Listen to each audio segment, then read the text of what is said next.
Delegate natin si Sister Lily, kaya yung available natin funds ngayon ay 50,000. Siguro enough yun para mapalitadaan itong likod. Hopefully masama ang magdaan pataas. So pag-pray natin po yun. By the way, hindi ko na recognize si Brother Sam. Naikabit na po, ang ganda na naman natin. High-tech na tayo, makahang na yung ating PowerPoint. Hindi na makarangan ng ulo ni Sister Lily doon. Yun lang yung na-expect ko, sana natanggal yung table ng ibabaw ng table para hindi rin nakakaharap. Siguro nawalan sila ng time. So yun. So sa Sunday, annual meeting natin po. Yung title na, The Believers United Prayer. Saan ba ang text na? Tagal mo ba sa? Ayun. Dapat yata mag-isa. Sa Acts chapter 4 na tayo, verses 23 to 31.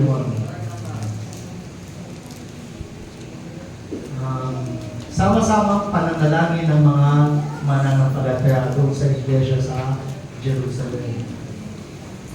Okay, basahin po natin ang sagutan. Ako po sa first slide, kayo po sa second slide. 4 na slides lang naman po yan. Mauna po akong magbasa. Sa mga gawa, Kapitulo 4, talatang 23 hanggang 32 sa Magandang Balita, Biblia. Nang pangyayari na sina Pedro at Juan, pumunta sila sa mga kasamahan nila at ibinalita ang sinabi ng mga purong pari at ng mga pinuno ng bayan.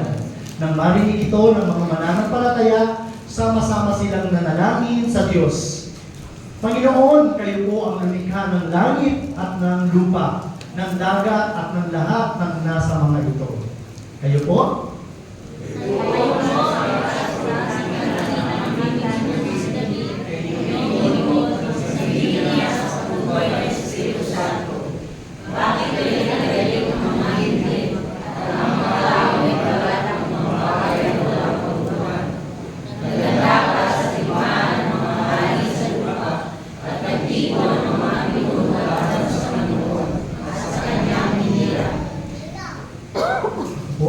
Nagkatipon nga sa lungsod na ito sina Herodes at Poncio Pilato, kasama ang mga hintil at ang buong Israel laban sa inyong banal na lingkod na si Jesus, ang inyong hinirang. Nagkatipon sila upang isagawa ang lahat ng bagay na inyong itinakda noong una man, ayon sa inyong kapangyarihan at kalooban. At ngayon, Panginoon, tingnan ninyo, pinagbabantaan nila kami. Bigyan niyo kami ng katapangan. Bigyan ninyo ng katapangan ang inyong mga alipin upang ipangaral ang inyong salita. Kayo po? Ipunan ninyo ang inyong kamay upang mapatuloy at tuwagin ninyo na sa pangalan ng inyong banal na lingkod na si Jesus ay makagawa kami ng mga hinala. Pagkatapos nilang manalangin, nililinig ang kanilang pinagtitipunan. Sila lahat ay nasusunod ng Espiritu Santo at buong habang nanangaral sa salita. Tayo po manalangin, Panginoon. Maraming salamat po. Personally, ako ay nagpapasalamat sa patuloy na pribilehiyong binibigay mo sa akin na makapagturo, makapangaral ng iyong salita, at patuloy na ituro ang mga pangyayari ng mga nakatala mula sa aklat ng mga gawa. Patuloy mo po kaming samahan, bigyan ng karunungan at kaliwanagan sa pamamagitan ng iyong banal na Espiritu na nananahan sa bawat isa sa amin at nagangagana sa aming kalagitnaan. O Diyos, maunawaan po namin ang iyong salita at makita ang malawak nitong aplikasyon sa aming mga buhay. At sa aming pakikinig, Panginoon, gawin mo po kami kadaga at buong pagpapakumbaba na magpasakop sa iyong kalooban, na makinig at tumugon sa iyong panawagan sa bawat isa sa amin. Tulungan mo po makita na yung aplikasyon nito na mas specific sa aming iba't ibang sitwasyon at kanya-kanyang buhay ay aming makita at sa kapangyarihan ng iyong banal na Espiritu. ay maipamuhay namin paglabas namin sa lugar na ito. Sawayin mo po ang anumang uri ng gawa ng kaaway na maaaring gumambala, Panginoon, sa aming mapayapang pakikinig at pag-aaral ng iyong salita, O Diyos. Maging ang aming puso ay ihanda mo na maging matabang lupa sa pagtangkap ng iyong salita sa umahan ito, upang magpumapaw, Panginoon, sa aming buhay at kagalakan at pagpupuri sa iyong dakilang pangalan, pagpapasalamat, at maranasan namin pagkatapos ito ang iyong masaganang pagpapala sa aming buhay, paglabas namin sa lugar na ito, upang isagawa ang iyong salita. Panginoon, pagpalain mo po ang iyong salita, pagpalain mo po ang iyong tagapagsalita, pagpalain mo po, Panginoon, ang lahat ng makikinig sa iyong salita sa umaga ko. Sa pangalan ni Jesus, ito po ang aming dalangin. Amen. Amen. Amen.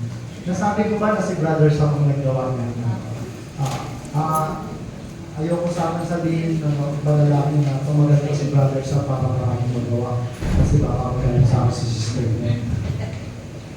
Pero natutuwa ako talaga na ma-maximize ni Brother Sam yung panahon niya pagkakibang bakasyon siya. Huwag lang sana magsusunod si sister niya sa akin na nawawala ng panahon si Brother Sam sa akin. Hindi naman, nakadaming pasyal nga tayo, di ba? At mag-fellowship uli yung ladies at saka men sa February, sa panahon siguro na mapagkasundan at walang pasok yung magkaroon ng holiday. Ayan. Sa English po, basahin natin sa verse 23, as soon as they were freed, kung patatandaan natin ito, yung kwento, matapos magpagaling si Pedro at si Juan doon sa lalaking lumpo ng 4 na taon, at nangaral tungkol sa pagkabuhay na muli ni Kristo, nagalit ang mga Saduceo, specifically, at sila ay dinakip at ikinulong ng isang gabi. Pagkamat walang makitang kaso, yung mga leaders, even yung high priest, wala silang nagawa kundi palayain si Pedro at saka si Juan. Pero kalakip ng pagpapalaya sa kanila ay ang matinding pagbabanta sa kanilang buhay kapag hindi nila itinigil ang pangangaral ng tungkol sa Panginoong Hesus, lalo na sa pagkabuhay na muli ng Panginoong Hesus. So immediately, sa ibang mga translation po, ang ginamit doon, dito as soon sa iba ang ginamit ay immediately. Right after they were freed, balik agad sila sa kanilang kapwa mananampalataya.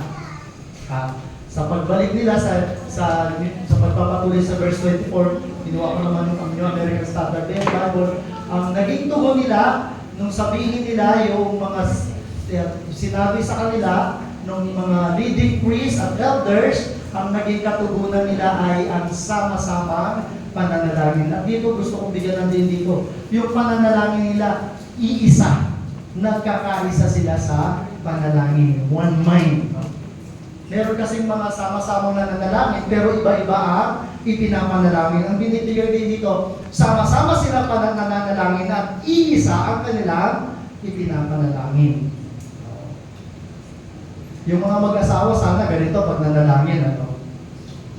Sama-samang nananalangin at iisa yung papanalangin. Huwag mo sabihin, sige, tingnan na lang natin kung sinong malakas kay Lord.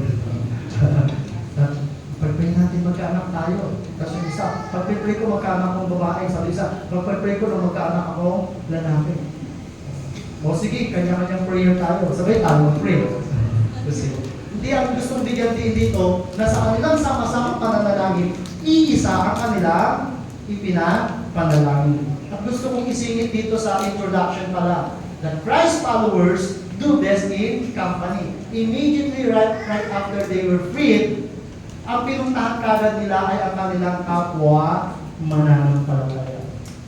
Ang mga lingkod ng Diyos ay mas nagiging mabuti ang kalagayan kapag sila ay nasa lupon ng mga mananampalataya. Pwede natin sabihin, mas nakakagawa ng pinakamabuti ang isang anak ng Diyos kapag sila ay kasamang gumagawa ng iba pang mga mananampalataya. Nagkakaisa sa paggawa. Amen? Yun yung design natin sa church. Tayo ay isang katawan. We need each other. And we need to work together, unitedly. Naalala ko, kapag ikaw ay may problema sa buhay, sino ang una mong pinupuntahan? Yung isang co-teacher ko, nag-away silang mag-asawa. Pumunta siya doon sa kasama niya na co-teacher, na hindi tinutuloy niyang nanay niya. Nanay, ako kasi anak ng. At ang payo ng nanay niya, hiwalayan mo na yan. Pero bang matinong nanay yung magkasabi na, hiwalayan mo na yung iyong asawa. Ayun, naghiwalay niya.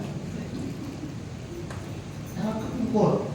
Dito mismo sa church natin, mayroong isang nanay dito, may asawa, na nagkaroon ng problema silang mag-asawa. Ang problema niya, sinarili niya yung kanya problema. Hindi lumapit sa kapwa mananampalataya. Yung iba, pumupunta kapag may problema sa hindi mananampalataya. Yung iba naman, hindi lumalapit sa mga mananampalataya. Hindi lumalapit ka kanino pa man. To make the story short, yung kapatid natin yun ay namatay na dahil sinarili niya yung kanyang problema. Kumantong sa kanyang pisikal na kamatayan dahil sinarili niya yung kanyang problema. Doon sa faculty namin, may contribution, sabi, magbigay ka ng certain amount para kung nagkasakit ka, mayroong itutulong sa iyo. Sabi ko, ayaw ko magbigay dyan sa part na yan. Kasi nakita ko na ang tinutulungan lang naman ay yung mga malapit sa inyo. Hindi equal yung treatment ninyo sa lahat ng teachers. Tinakot ako. Sabi sa akin, sige sir, pag nangailangan ka, hindi ka matutulungan ng mga kapwa mo. Sabi ko, pag nangailangan ako, hindi ako matitiis ng mga kapatid ko sa Panginoon. Tutulungan nila ako. Dahil naniniwala akong lubos, ayon sa salita ng Diyos, na ang isa sa mga totoong magmamalasakit sa isang Kristiyano ay ang kapwa niyang mananampalataya. Yes, it is true that God can use our relatives. Nakakatulong sila. Yes, it is true that sometimes God uses yung ating mga friends, close friends. Pero mas may tiwala po ako na ang makakatulong sa akin ay ang kapwa ko mananampalataya. I had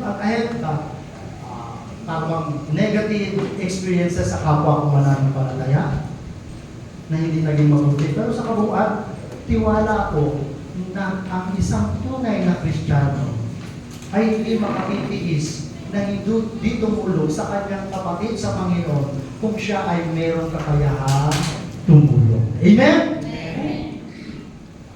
Totoo yan. Alam niyo, ang problema lang naman, may mga Kristiyano, ito lang po Kristiyano na abusado. Palahingi ng tulong. Pala, utang. Pero hindi marunong, bayad. Nakabili na nito, nakabili na noon, yung utang, kinalimutan. Kaya nakakalungkot. Pero kapag ikaw ay isang Kristiyano hindi mapagsamantala, makikita yun ang kapatid mo sa Panginoon. At kapag dumating na ang mga panahon na ikaw may mga pangangailangan, ang mga kapatid mo sa Panginoon ang voluntaryong tutulong. Di ba Brother Well? Nasa si Brother Well? Oh. Brother Well nga, nung nalaman ng mga kapatid na may pangangailangan, Brother Well, please, umutang ka na sa akin. Nakikiusap pa. Kasi alam nila si Brother Well, hindi mapagsamantala. Oo. Tinanggihan pa nga ni Brother Well, ayaw na lang kasi nag-utang. Titiis na lang daw muna siya. Ayaw ko isip.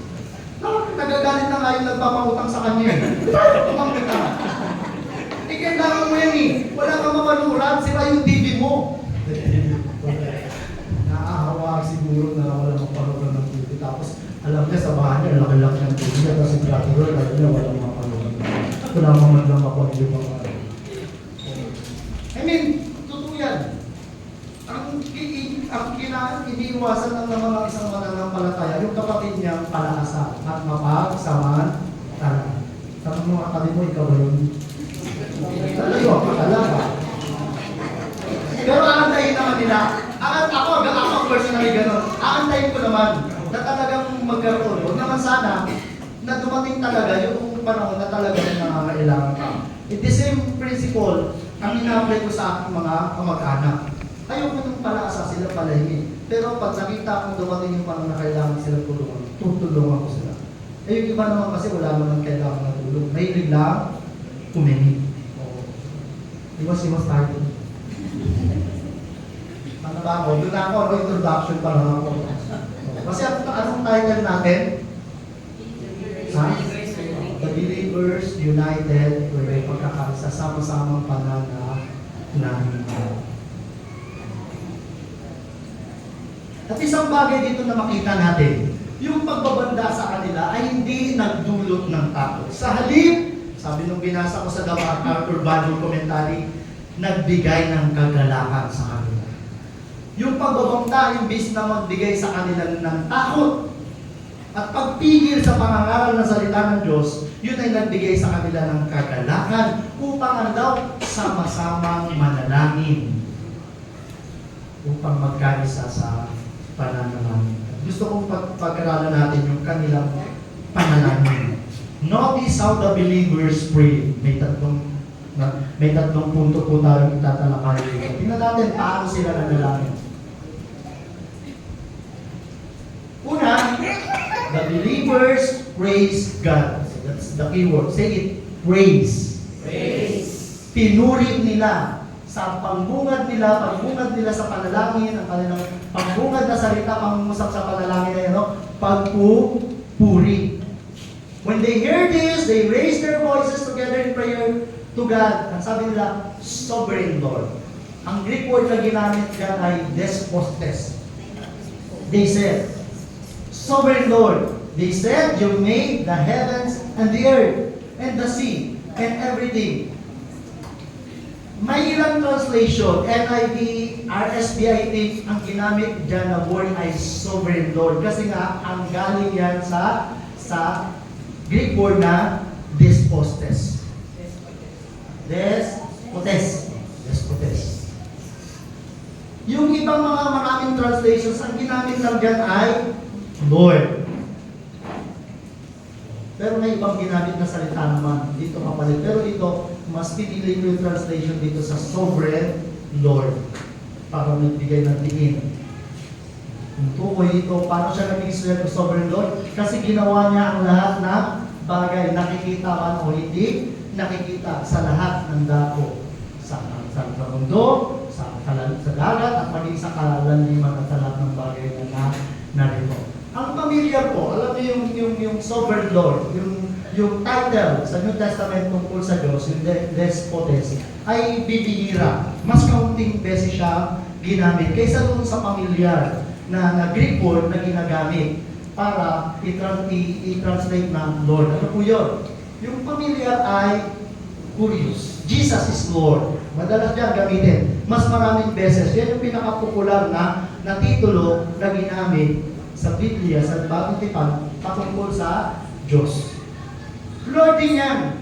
Yung despotes, sa ibang despotes, Lord din. Kaya lang sa ibang mga translation, in-emphasize Sovereign Lord. Yung curious kasi, parang ang emphasis niyan, ito si Lord sa'yo. Ako yan mo. Pag sinabi mong Lord, ano daw mo raw ako? Lord, ano ako? Master. So pag sinabing Lord mo ako, ikaw ay ano ka? Ano siya? Medyo may kinalaman ito yung personal relationship. Pag siya ay, ikaw ay Lord, Panginoon, siya ay yung servant. Kapag ikaw at siya ay master mo, ikaw ay servant pa rin. Slave, pwedeng gano'n, di ba? Slave, master, slave. Yung Lord kasi, bagay siya sa servant. Yung master, bagay siya sa slave. Tapos, owner. Slave kasi pagmamayari, no? Pag-aari ka ng Diyos, siya ang may-ari sa'yo. Sir, mas mataas ang kanyang posisyon sa'yo. Sir, boss mo siya pag sinabi, Sir. And this signifies having power and authority over of God, over a person. Yun ang emphasis niya. Yung kapangyarihan at kapamahalaan ng Diyos sa isang tao. Pero yung o sumobra yata dito. Hindi ko alam kung ano tama dyan sa Greek. Bakit dito ako sumobra? Anyway. Ang ibig sabihin nun, ang literal translation nun ay absolute master. Hindi lang siya Panginoon ng tao. Panginoon siya ng lahat. Panginoon siya ng nilikha. Para ba Diyos pag sinabing Lord, He is in control of someone. Pag sinabing sovereign Lord, He is in control of everything. Even the weather, even the climate, even the natural calamities. Even yung mga nangyayari sa solar system. Yung order na sinabi ni Brother sa nung nakaraan. Yun ang binibigyan ng diin dito pag ginamit yung despotes na absolute master which represented the disciples' recognition of God, sovereignty. Pag sinabi God sovereignty, pag gusto ng Diyos, walang makakapigil. Hindi lang sa buhay ng isang tao, kundi sa lahat ng bagay. Yun ang ibig sabihin ng sovereign Lord. At bigay ng ginamit nila.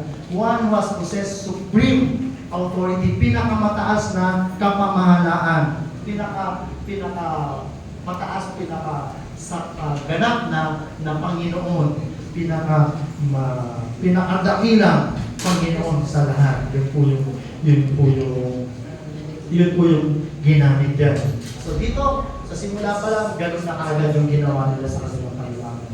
Itinaas nila ng lubos ang Diyos sapagkat nararapat siya itaas. Pinuri nila ang Diyos sapagkat nararapat siya purihin at ibigay. Madalas sa prayer natin, sa iyo po namin ibinibigay ang aming mataas na parangal at pupuri. Bakit? Dahil nararapat na siya ay bigyan ng pinakamataas na pagpupuri sapagkat siya ay sovereign Lord.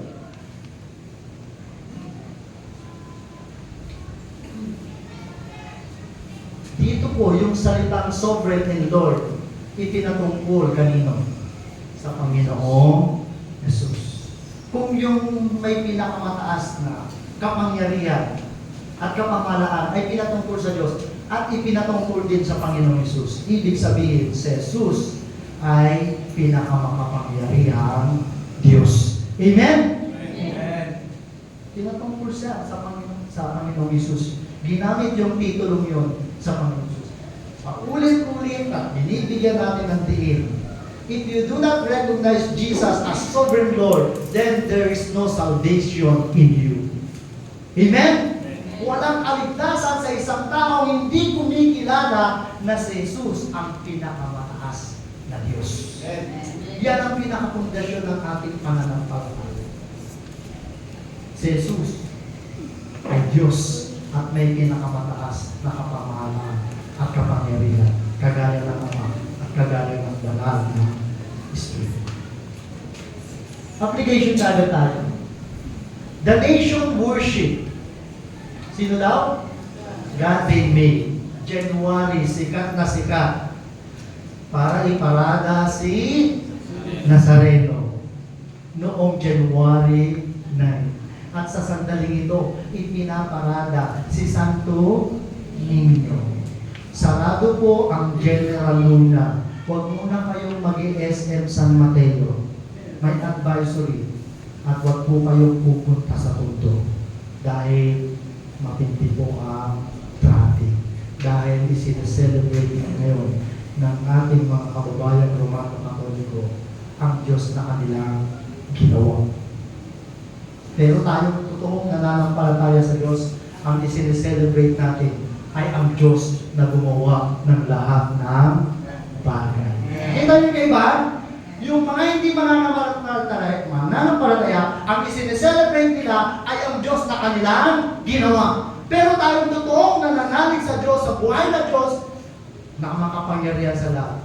Ang isinaselebrate natin, yung Diyos na gumawa sa atin at sa lahat ng kayo maingit kahit marami sila. Baka, parang gusto ko nang bumalik sa dati, ang dami nila eh. Minsan, Pilipino kaisipan eh, no? Parang yan, parang mas mukhang tama sila. Parang mas mukhang masaya roon. Parang mas sinasagot yung panalangin nila roon. Kaya siguro sila excited at devoted na devoted. Pero ang labanan eh, no? Pero dapat pagtubayan tayo ng salita ng Diyos. Sabi, ang Diyos ay hindi ginawa ng tao sa halip. Ang Diyos ang gumawa sa tao sa lahat ng bagay. Siya ang Diyos na dapat nating sambahin. And therefore, it is very proper to begin our prayers as well as our creed, yung ating Apostles' Creed. No? I believe in God who created the heavens and the earth. Natandaan niyo pa ba yun? Matagal na natin hindi na-recite yung Apostles' Creed. Eh, no? Yun ang simula. And even sa ating prayer, sanayin natin ang ating sarili that the beginning of our prayer is adoration and praises to the one, the sovereign Lord, who created and is in control of everything. Amen? Simulan natin. By acknowledging that the God is the Father Almighty, pinamakapangyarihang Diyos, ang Diyos, maker of heaven and earth, and all things visible and invisible. Tanungin mo nga katabi mo, paano ka makipag-usap sa tatay mo? Ang bunga mo makagat pahingi. Ganun ka rin ba makipag-usap sa Diyos? Ang bunga mo pahingi. Magandang sanayin natin. Ano yung first point?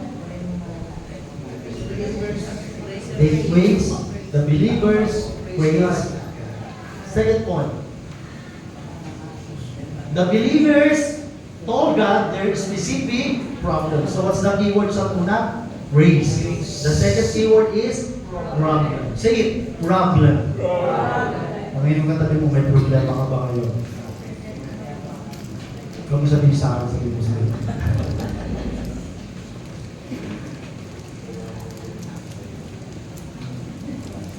Who through the mouth of our father David, your servant, said by the Holy Spirit, why did the Gentiles rage, and the peoples plot in vain?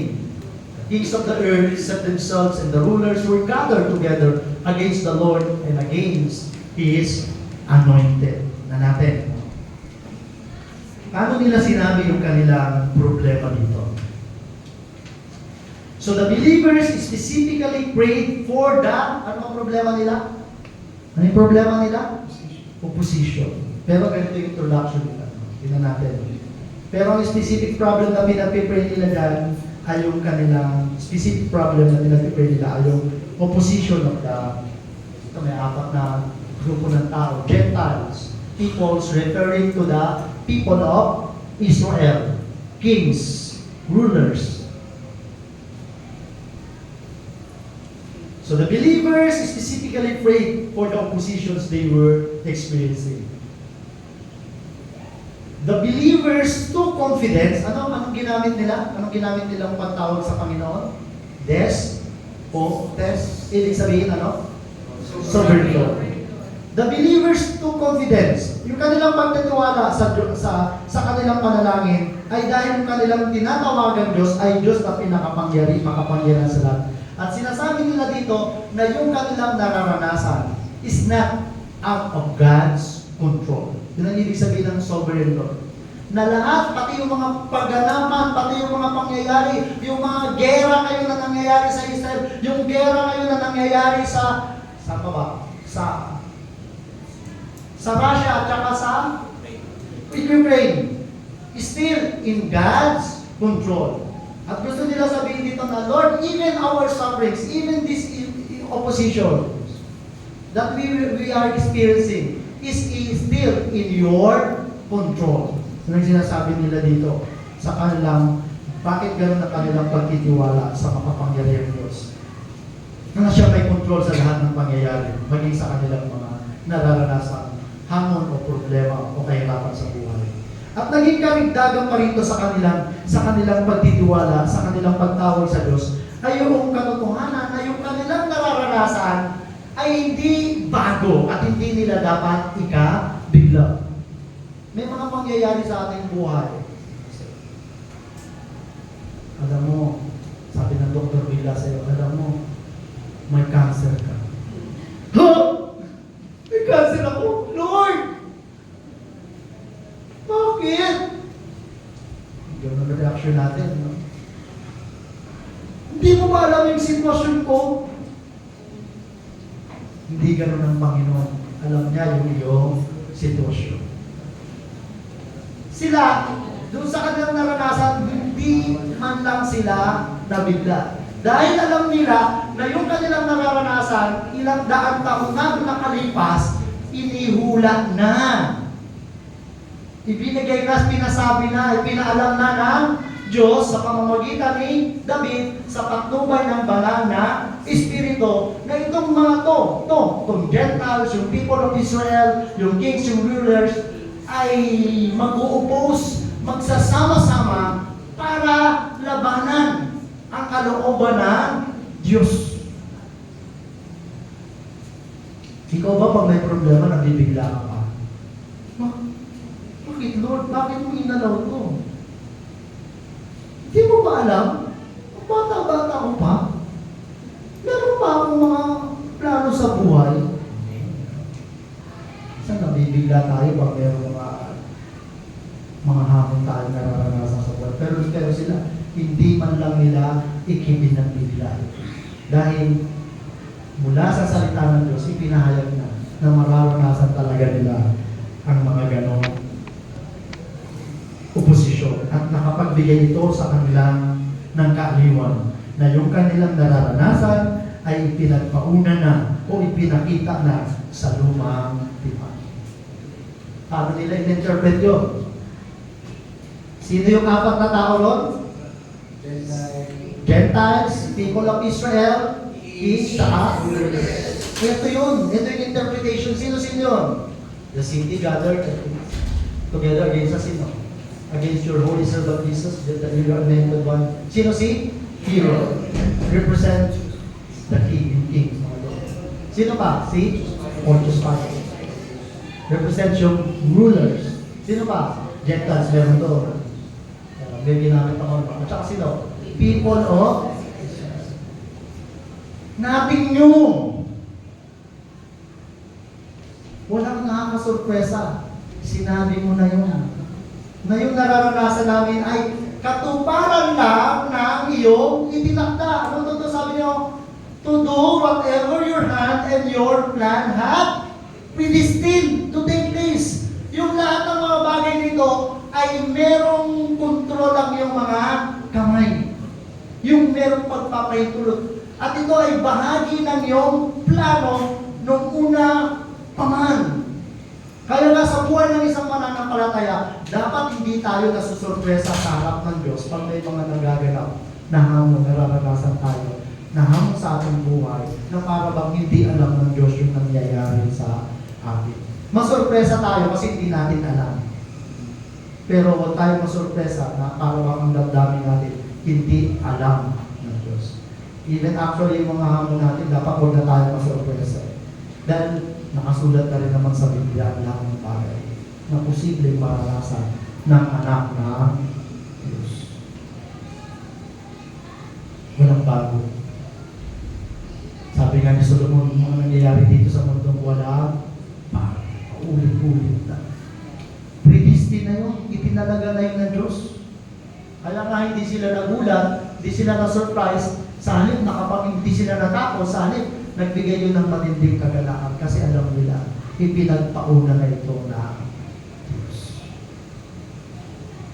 At nangyayari yung mga kaganapan yun dahil may pahintulot. Dito, itong apat na tao ito, actually hindi naman ito magkaka-close eh. Actually, nag-aaway-aaway nga ito. Meron silang mga disagreements. Hindi naman nagkakaisa. But this time, nagkaroon sila ng pagkakaisa. Dahil meron silang pinagkakaisa. Usually, ganyan naman sa mundo natin, di ba? Magugulat ka, yung leftist at yung rightist nagkakaisa mag-rally. Pag meron silang isang layunin. Pero bandang huli, maghihiwalay-hiwalay din sila. Kasi talaga namang magkakaiba ang kanilang layunin. Sinit ko lang. Minsan, may mga members sa church na hindi naman sila close. Pero pag pare-pare sila may galit sa pastor, nagiging close sila. At nagkakasundo sila. Tara. Tapos pag, ako personal experience, no?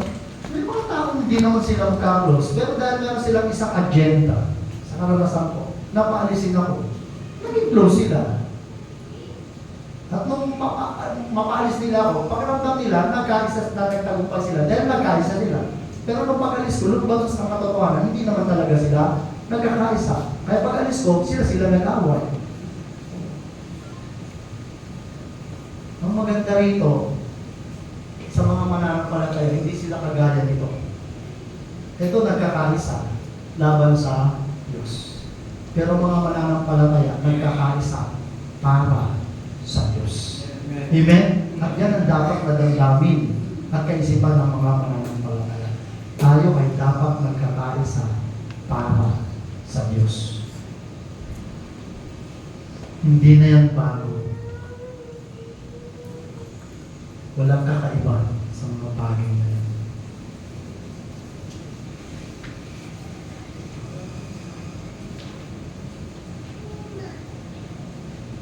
Sa likod ng kanilang mga masasamang plano, sa likod ng mga masasamang tao ito, alam nila ng mga mananampalataya noon na nakalatag at nakapaloob ang itinakdang plano ng Diyos. Sinulat dito God's hand and His purpose always agree. Yung kamay ng Diyos at yung kanyang layunin ay laging nagkakatugma. Nagsumasang-ayon sa isa't isa. For whatsoever the Lord please. Yan ang pinakabuod ng doktrina ng sovereignty of God. Lahat ay kayang pangyarihin ng Diyos. At lahat ng bagay ay pinangyayari ng Diyos ayon sa kanyang mabuting kalooban at plan. Amen? Kaya kung may nangyayari sa iyong challenges, hamon, problema, huwag mong kalilimutan. Huwag mong kalilimutan. May kamay ng Diyos, may pagkilo sa Diyos. Meron siya mabuting layunin. Hindi ko alam, ano? Madalas kapag may hamon sa buhay mo, may sufferings, may difficulties, madalas ang dahilan, ang layunin ng Diyos para ikaw ay disiplinan. Para bumalik ka sa tamang daan dahil ikaw ay nalilinis ng daan. Pero may mga pagkakataon din sa hamon mo, sa buhay, sa mga kahirapan mo sa buhay, sa mga problema mong nararanasan sa buhay, naroroon ang isang magandang plano ng Diyos na nag-iintay sa iyo. Amen? Amen. Minsan hindi lang natin makita kaagad. Pero sa bandang huli makikita natin may magandang plano ng Diyos sa iyo buhay. Sa pananaw lang ng tao parang amin. Pero sa pananaw ng Diyos, sa lahat ng itinutulot na sa buhay ng isang totoong anak ng Diyos. Nasa lisod doon, nakapaloob doon, nakalatag doon ang magandang plano ng Diyos sa iyo. Ang kailangan mo lang gawin dapat ay patuloy na sumampalataya at sumunod. Amen?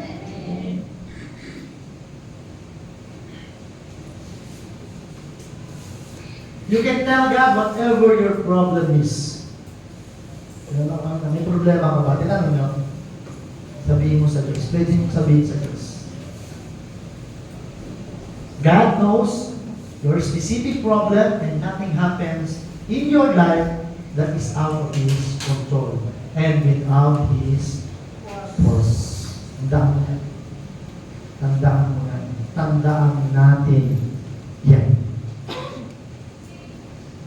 Ano yung unang point? The believers praise God. Next point? believers broadcast their specific problem. Yung mga keywords sa tayo. Praise, problem. Ano yung pangatlong P? Sa prayer nila, pinuri ng Diyos. Pangalawa, sinabi nila yung problema. May mga oposisyon. Sa bandang ulan, kung nabasa nyo, ano yung sinabi nila sa kanilang panalangin? Anong hiniling nila sa Diyos? Aga po pa no? Anong hiniling nila sa Diyos? Sinabi nila, pinuri nila Diyos, sinabi nila yung kanilang problema, ano yung hiniling nila sa Diyos? Power. Ang galing mo na. God, gagaling mo na talaga. Sanay na kayo sa expository preaching. Sana marami ang maging pastor at tumayo at mag-misyon. Kasi ang gagaling nyo na eh.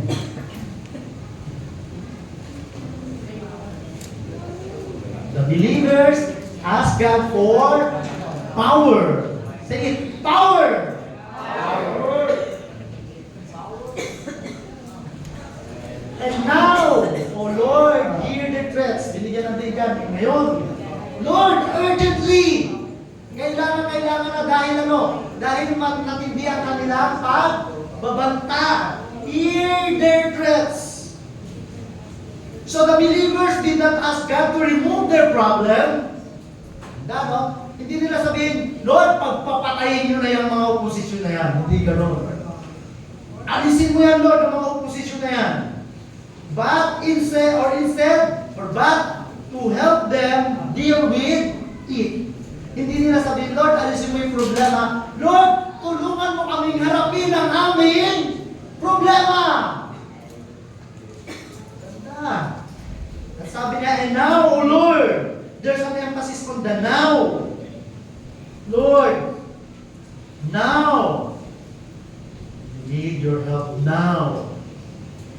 God's time to appear for His people is when the power of their enemies is at its most daring. No? Yung kapangyarihan ng kanilang mga kaaway ang napangas and threatening mapagbanta. Tandaan po natin, ang tulong ng Diyos ay dumarating sa tamang panahon. Amen? Di na una o nahuli, ang tugon ng Diyos ay dapat hintay. Tunay. Ang pagtugon ng Diyos sa ating pagtawag ay laging sakto sa panahon. Amen? Sabi mo sa katabi mo, panginitin ka lang. Gusto mo na maging matapos si Pastor.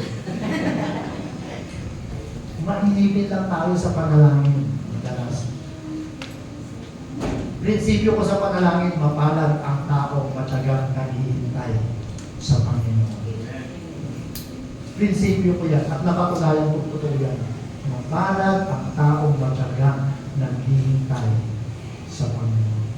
Dahil darating ang tulong ng Diyos para tulungan tayo sa anumang hamon at problema at kabigatan natin sa buhay sa tamang panahon.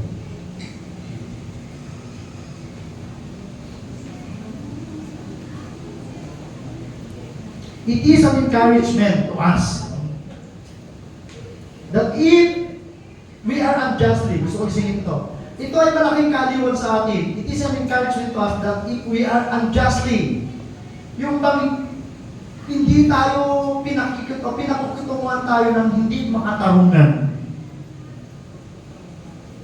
Unjustly threatened.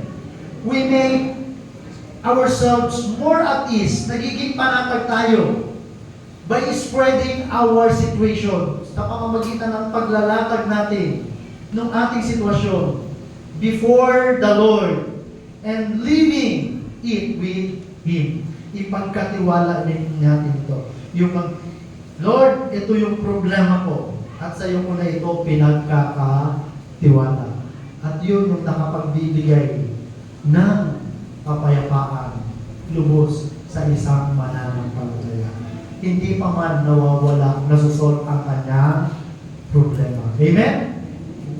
Yun sabi sa Philippians 4:6 na paborito ko. At hilingin nyo ang lahat ng bagay sa pamamagitan ng panalangin may pagpapasalamat at hindi maunawaan kapayapaan ng Diyos ang sa puso. Paboritong dialogue ni Cholo. Bahala na si Lord sa kanya. God, madalas ko marinig sa iyo. Carla, sabi ko, grabe yun. Minata ka ng tindero. Ayaw kang benta ng lobster. Makakaraw yata ko ng pera. Ang sabi ni Cholo, bahala na sa kanya si na-share din ni Carla dito doon ng preaching lesson. May nagsasabi sa kanya, ay, nagmamagaling lang yan, nagsisip-sip lang yan. May mga ganyan tao, no? Hindi tayo pinakakatunguhan ng makatarungan. Pwede tayong magsumbong sa Diyos at ipaubaya sa Kanya ang ating sitwasyon. Kaysa tayo ay gumanti at makipag-away. Amen? Pag may nagtatrato sa ating hindi maganda, sabihin natin kay Lord, sumbong natin kay Lord, at ipaubaya natin sa Kanya. Sino man yan? Asawa mo man yan? Lord, ang asawa ko, hindi ako minamahal. Hindi nagiging tapat sa akin, hindi nagpapadala ng pera, sumbong mo na kay Lord. Mas maganda isumbong kay Lord. Tapos, ipagkatiwala mo na sa Kanya. I tell you, that's what the Bible says. At ang kapayapaan ng Diyos ang mananatili sa iyo. Tama, may ngiti si Mary.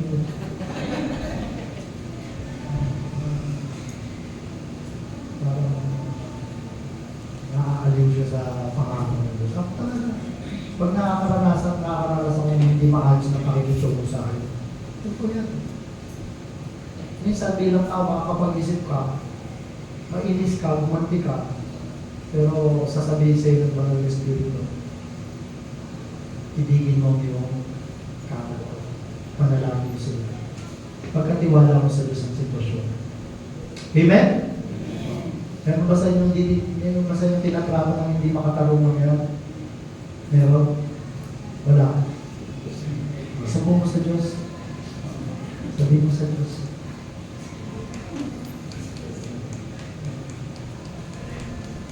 Yung pala, sinulat ko pala, no? Yung pala siya. Their prayer is, Lord, give us grace. Hindi sila nanalangin na mawala ang problema. Ano panalangin nila? Lord, oh now, Lord, hear the request and what? Grant to your servants what? Boldness. Lubos na lakas ng loob in their preaching sa pangangaral sa Diyos. Ano pa? And send your healing power and make miracles and wonders be done by the name of your holy servant, Jesus. They did not pray for safety or protection, but that in the face of opposition, they might be faithful in proclaiming God's word. They said, Lord, ingatan mo, actually hindi yun ang pano nila. Ang prayer pa rin nila, bigyan mo pa rin kami ng lakas ng loob na sa kabila ng opposition at pagbabanta, pananakot nila, maging matapat pa rin kami sa pangangaral ng salita ng Diyos. Their prayer is, Lord, give us grace to continue in our work and not be afraid. Hindi matakot. Yun yung kanilang panalangin.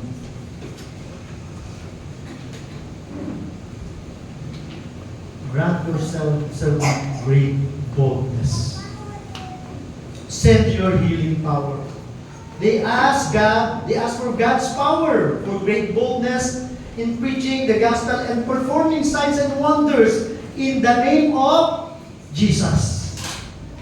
Which would convince, no, kapag ito yung binigay sa kanila ng Panginoon, power para maging bold sa pag-preach at power sa pag-perform ng signs and wonders, mahihikayan nila at makapaniwala nila na sila ay mga sugo ng Diyos at ang kanilang ipinangangaral ay ang salita ng Diyos. At ito rin, ang isa pang resulta nito kapag binigyan sila ng Diyos ng power para sa boldness at saka pag-perform ng miracles ay lilituin na rin ito at magugulumihan na at liligaligin ang kanilang mga kaaway. Ano ba yan? Ginagawa na natin ng masama. Tinatrabaho natin, pero lalo pa rin binibless ni Lord. Ano ba ganon? Ginawa na natin ang lahat ng paraan para mapirwisyo. Pero lalo silang nagiging masaya, pinagpapala ni Lord. Naniniwala kayo doon? Ang Diyos ay higit na makapangyarihan kasi sa sino mang ma-influensya ang tao na nabubuhay dito sa mundo. Kaya hindi namin dapat katakutan ang tao. Ano nangyari pagkatapos to? Naging sugod-sagot ng Panginoon. After this prayer, the building where they were meeting shook, nauga, and they were all filled with the Holy Spirit and boldly preached God's message. Sinagot ba ng Diyos yung kanilang panalangin? Sinagot ng Diyos yung kanilang panalangin. Kagaya sa Pentecost, ano nangyari sa Pentecost?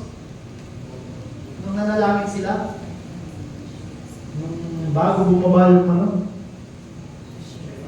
parang lumindol din, di ba? Kagaya din sa Pentecost. As of Pentecost, a physical phenomenon indicated the presence of the Holy Spirit. Kagaya doon.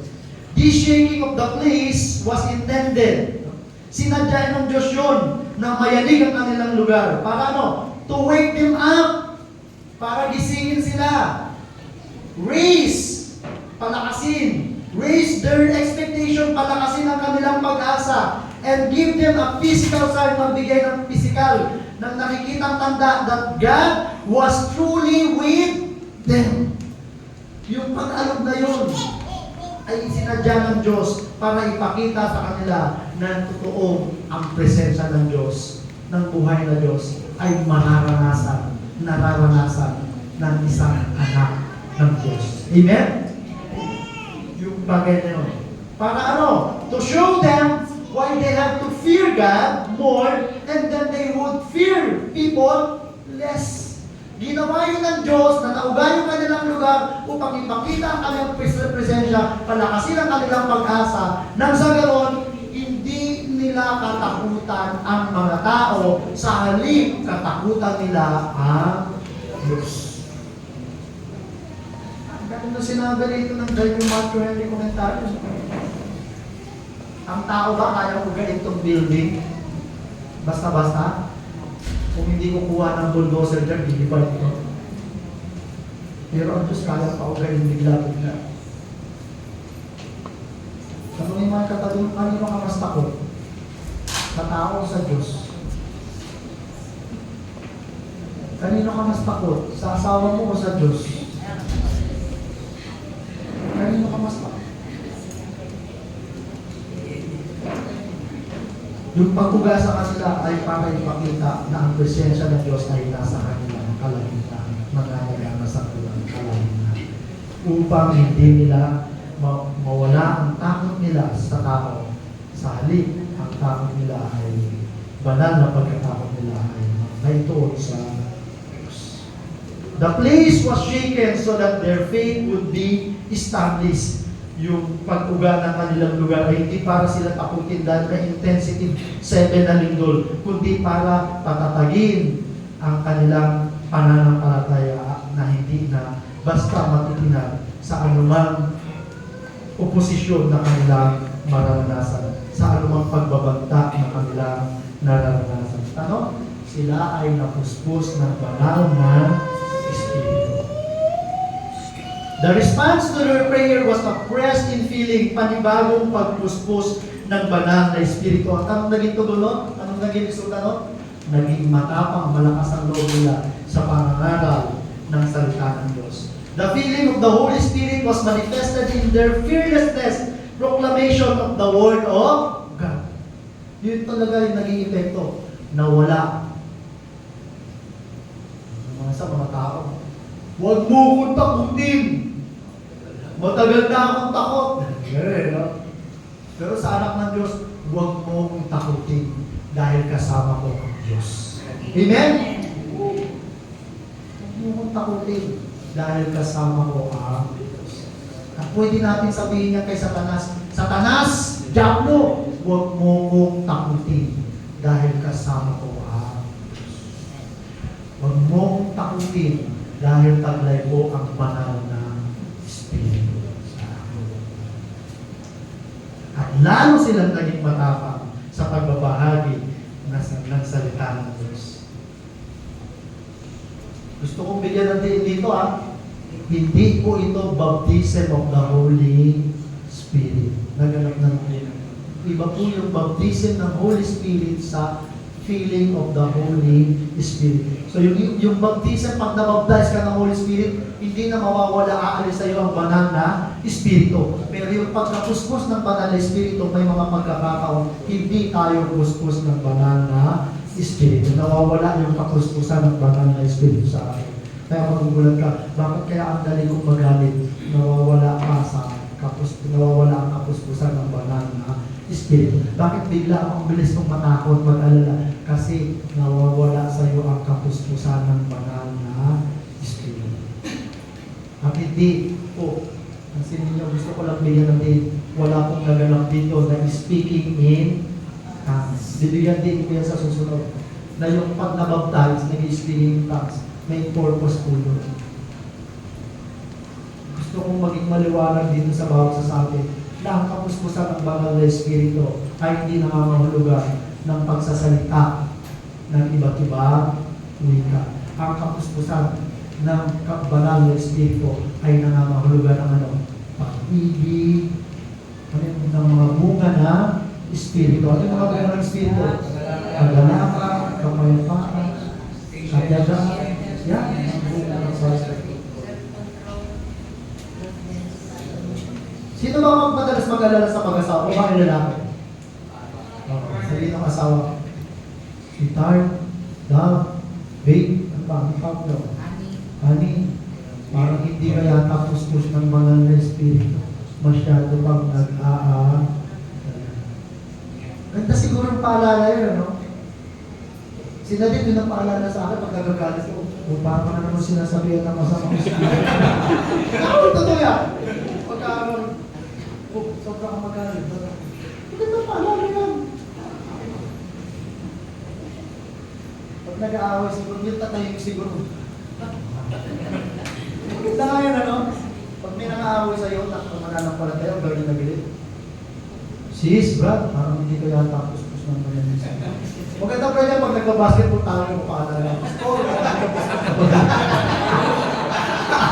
hindi, I mean, totoo yan. Walang biro to. Kasi yung kapuspusan nawawala yan eh. Pag naging ibabaw yung gusto ng ating katawan, yung laman. At magandang magpaalalahan tayo sa bawat isa. Okay, Pastor, very good. Sika din eh. Parang sinasabi ni mga naman ng Espiritu. Mali naman doktrina, hindi na ako sasaliban ng mga Espiritu. Pagka nasa iyo ng banal na Espiritu, na-influensya. Oo, na-influensya ka na naman ako sa mga Espiritu. Yun naman magandang doktrina ron. Kapag nasa iyo ng banal na Espiritu, hindi ka na mapuposes ng banal ng evil spirit. Maano ka lang, may influence. Pero maganda pa mga paalala yan, ano? Pag umaasta lang hindi maganda, okay. Sis, sita, anak, hindi ka naman puspos ng banal na Espiritu. Kakaiba ka na naman. Dahil mabuti ang epekto ng pagpuspos ng banal na Espiritu. Lagi ang epekto ng pagpuspos ng banal na Espiritu ay makapagbibigay kaluwalhatian sa makapangyarihang Diyos. Amen? Laging ang epekto ng pagkapuspos ng banal na Espiritu ay makapagbibigay ng kaluwalhatian sa pinakadakila at makapangyarihang Diyos. At napakahalagang lagi tayong puspos ng banal na Espiritu. Amen? Pwede hindi na tayo umuga rito. Pero makikita sa atin ang bunga ng Espiritu. This is a model for us to follow when we pray. We may ask God to remove our problems. Pwede naman eh. Lord, may sakit ako, pagalingin mo ako. Lord, wala akong pera, may kailangan ako, bigyan mo ako ng pera. Lord, pwede mo naman sabihin at pwede mong hilingin sa Diyos na alisin yung bagay. And He may choose to do so. Pwede naman gawin na Diyos kung lulubin niya. But we must recognize that often, mas madalas, He will leave the problem in place. Hindi nga alisin ng iyong problema. Pero, bibigyan niya tayo ng grace to deal with it.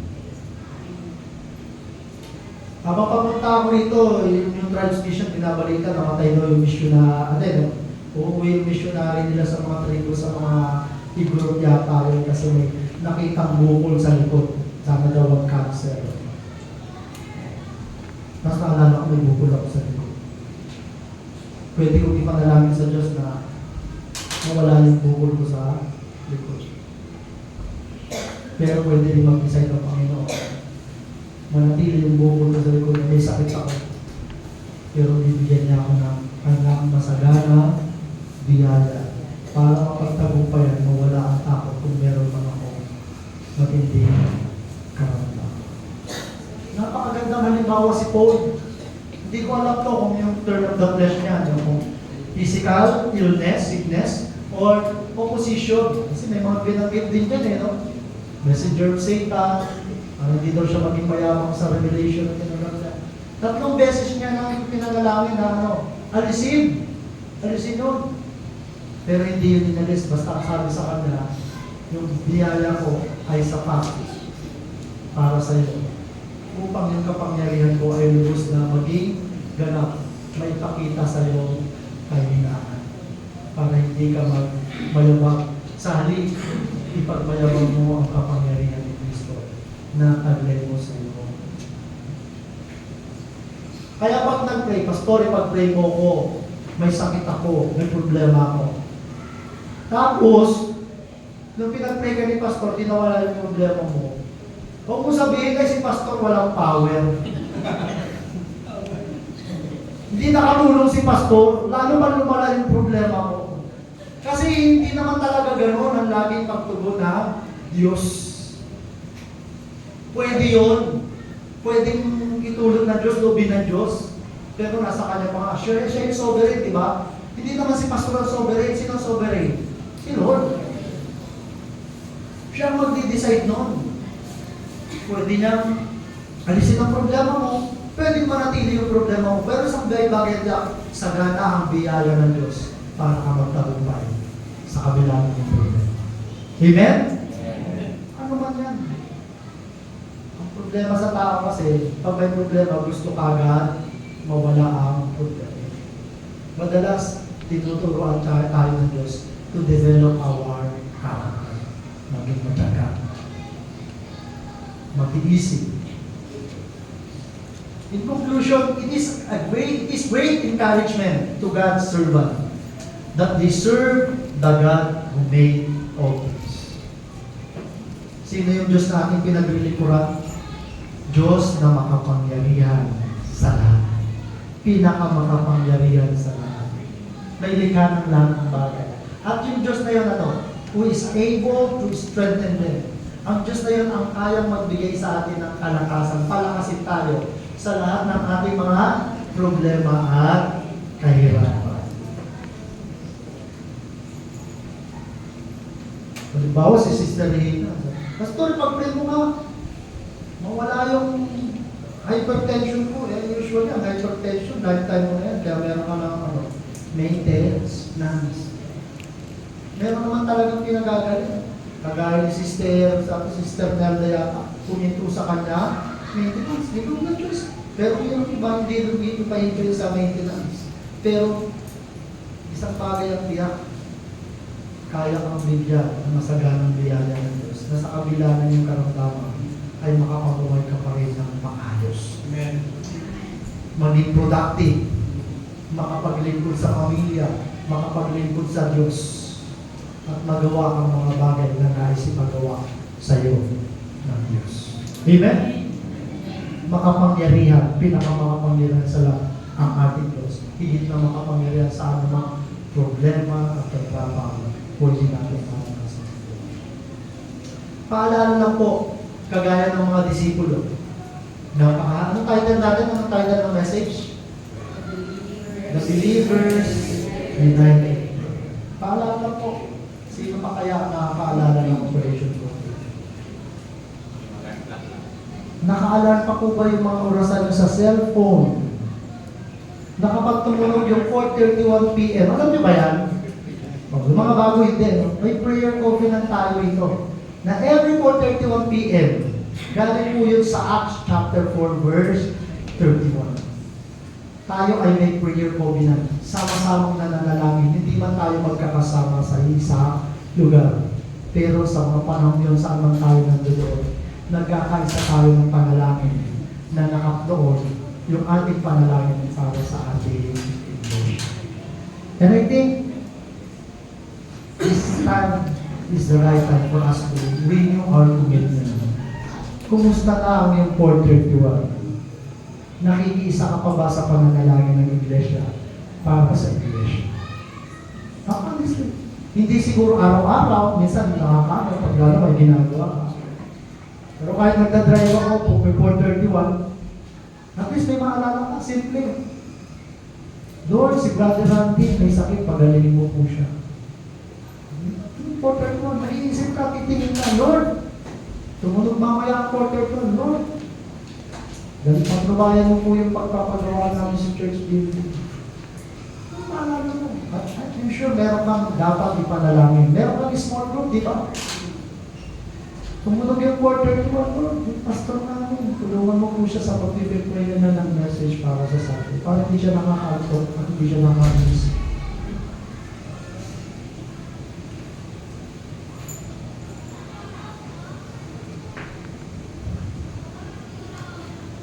Ulitin mo ba kayo ulit mag-commit ng iyong sarili? 4:31, naranasan nilang lubos ang kapuspusan ng banal na Espiritu. Bakit? Dahil sila ay sama-sama at nagkakaisa nananala. Sana, nawa, patuloy tayo makibahagi sa sama-samang pananalangin. Labas ang cellphone. Labas na. Set the alarm, 4:31. Lagyan nyo ng pangalan. Huwag nga, magtapos ito, makalimutan mo agad. Apply kagad tayo. Apply kagad. 4:31. Ano mamaalala nyo na may panalangin? Lord, Pastor Roy, bigay mo po lagi yung pangangailangan niya na kahit wala ka siyang trabaho, baka makayayan po. Lord, yung mga seniors namin, lagi niyo pong bigyan ng malakas ng pangangaral. Basta anything na mga bagay, maalala ka na kinukonbig sa iyo ng banal na Espiritu. Ito nga Lord, magpatuloy po yung generosity ng mga church members sa pagbibigay ng aming church building para mapatapos namin yung second floor kasi talagang sumisigit na kami dito sa ibaba. Sige, set mo 4:31. Operation 4:31, nilagay nyo, open close parenthesis. Church Prayer Covenant. 4:31 p.m. Huwag madaling araw. Bakit hindi kayo mag-isip? Hindi tayo magkasabay. Siguro yan, 4:31 na yan. Kasi diba, nung maga nag-hearing, diba? Hearing, maga ayun, nag-hearing, diba? Nag-hearing muna. Bago sila pinakawalan, malamang hapon na yan, nag-prepare sila. 4:31 p.m. Okay na, naset na? Baka naman naka-silent siya. Prepare natin. Anything na maalala natin na inilalagay na ito sa puso natin para sa iba. Hindi mo lalago ang ating church. Isa sa mahalagang factor ng paglago ng church kapag ang mga miyembro ay sama-sama at nagkakaisa sa pananalangin. Amen? Dahil ang paglago ng church ay hindi nakadepende sa lakas natin, kundi sa kapangyarihan ng banal na Espiritu na sa atin. Hindi ko po ang lahat at tumayo. As we sing this hymn, sana yung hymn na ito maging hymn ng commitment.